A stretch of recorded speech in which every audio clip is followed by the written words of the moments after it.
السلام عليكم، شكرا أعزائي المتابعين، شلون الصحة؟ أهلا وسهلا بكم قناة جمال وشطارة. رجعنا اليوم فيديو جديد عن الجمال الطبيعي وشلون نهتم ببشرتنا. فيديو اليوم عن ماسك الكركم لتفتيح البشرة. تمام، وهسه هذا الكركم مواده إن شاء الله موجودة بكل بيت. راح نحتاج الكركم عند العطار تلقونه. يقولون اكو انواع ما بيها لون، والله انا شو حتى من سألتهم على الانواع اللي ما بيها لون هم شو تركنون. ونحتاج الروبة، اللبن الزبادي كمية قليلة، شو يسمونه، اللبن الرائب. تمام، نحتاج هاي الكمية القليلة نخلي عليها، بسم الله الرحمن الرحيم، كمية قليلة يعني نحتاج، وراح نخلطها. يصير شلون الماسك اللي راح نخليه على البشرة. نخطه هذا عدة دقايق لمن يتجانس.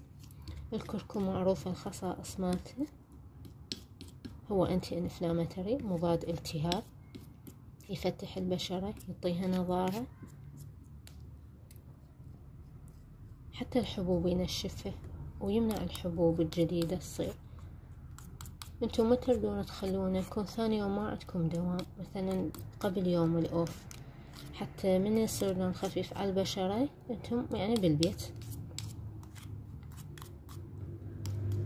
راح نخبطه لمن يصير كريم متجانس، ينترك على البشرة لمدة ربع ساعة. باعه شوي شوية. هسه اذا استمر بالخلط يصير كريم مثل الكريم. نخليه لمدة ربع ساعة على منطقة العينين، حتى على الشفاه عاد نخليه.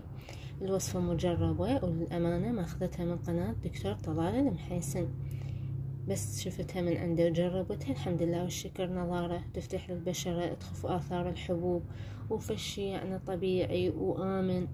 هي بس السايد افكت مالته اللون اللي يتركه. واكو ناس ممكن تتحسس، انتم ديروا بالكم اول مرة تخلونه على منطقة، تختبرونه على الوجه هيك منطقة صغيرة. تمام، وبعدين ان شاء الله شوفوا اذا ماكو تحسس استخدموه. ورا ما تغسلون الوجه بالماء تستخدمون المرطب. ماشي، ان شاء الله صحة وعافية وسلامة للجميع. جربوه لا تنسون، كلش مفيد للبشرة. باي باي.